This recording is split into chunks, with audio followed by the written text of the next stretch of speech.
For me, it starts with the voice. Some people are like, wait, what about character? Don't you need a character? And I'm like, you'd be surprised how much I could write without a character. So I had a great presentation at the summit, 3 Hollywood Secrets for Unforgettable Author Voice, and the chat was very lively. And there's a lot of comments and questions that I didn't get a chance to answer completely because we ran out of time. I would have loved to sit there for like an hour answering questions. So I am going to answer them now. Helicopters, this is city living. Okay, a lot of these questions had to do with confusion about what author voices versus character voice versus narrator voice. And so I just wanted to clear that up for everybody. Some of these questions may sound similar or samey. They're all kind of in the same genre. The first question was, how do you impart your voice in characters and make them feel like their own? The short answer is you don't. So you want to actually be very careful about imparting your narrator voice or your own voice, your author voice, into your characters, because that's how all your characters tend to sound the same. If people ever say, oh, my characters sound the same, that's might be because we're leaking or we're bleeding too much into them, and you want to be able to just have your characters be distinct and be themselves. So there are 3 different levels, but I do also want to say that if you are a beginner writer, then don't worry about that. The awareness of the 3 levels, it's never something that I have when I'm writing. It'll just be something that happens organically because I've been writing over time. And it's something that you will just naturally develop, over time with practice, with training, coaching, editing, feedback, all that kind of stuff, all the stuff that we writers go through. So if you are at a beginning level, or if you're still trying to finish your first draft or your first novel, or even your first draft of your 5th novel, don't worry about that so much. You just want to get the story out. So I just want to make that really clear. The second question is, do you suggest being yourself as the character? The short again is no. I write in first person almost exclusively. I just prefer it. I prefer reading in first person as well as writing in first person. It just feels more immediate for me. And so, of course, it just can't be helped. My voice is going to leak into the character when you're writing in first person.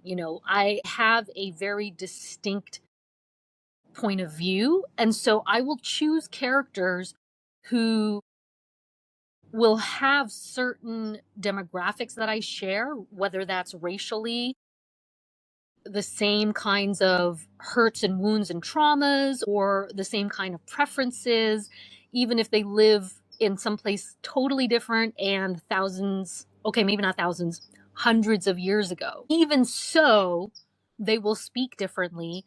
They will have a different background. And so they're not going to be like me.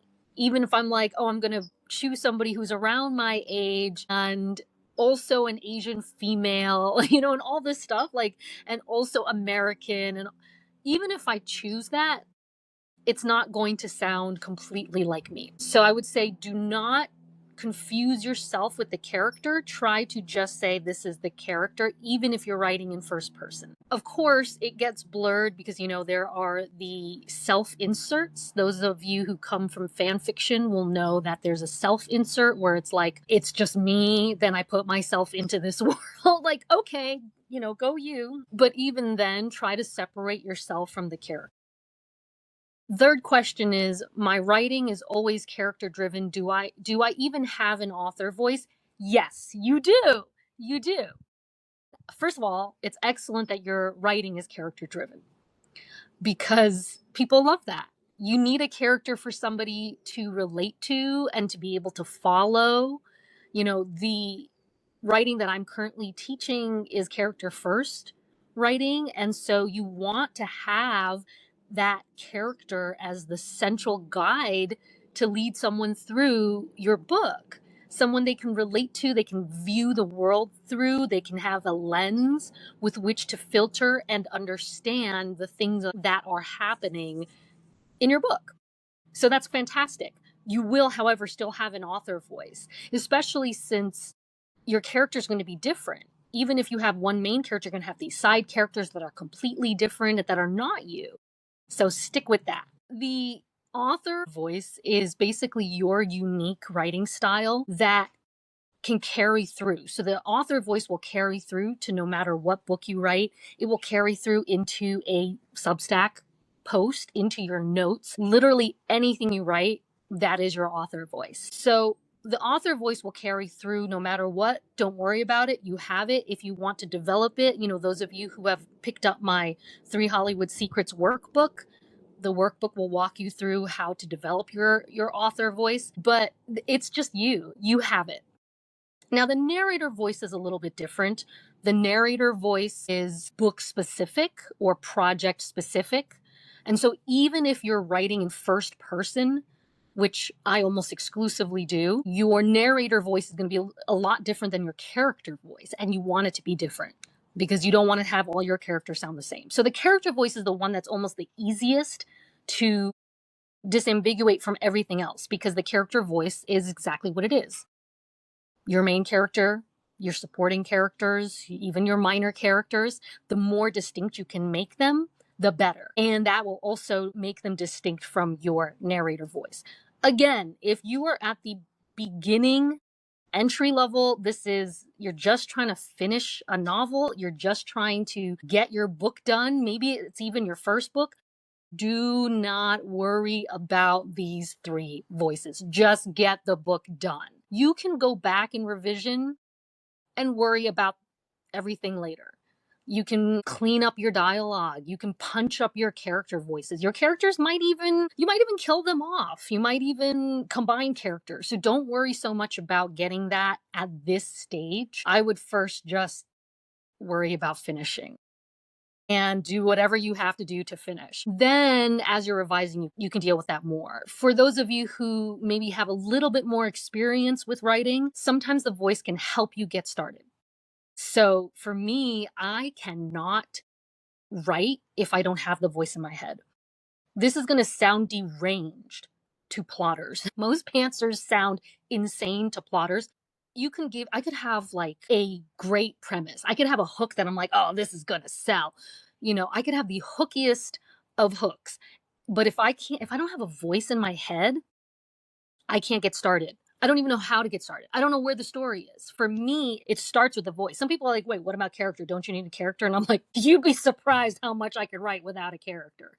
And so for me, I'm like, once the voice comes, then the story starts to unfold. And the voice comes because the first line. For me, it's literally the first line. I've always been like this. I've been like this for 20 plus years. I will hear a first line in my head, and then that's a voice, and that voice starts talking, and I'm like, okay, and I start writing down what the voice is saying.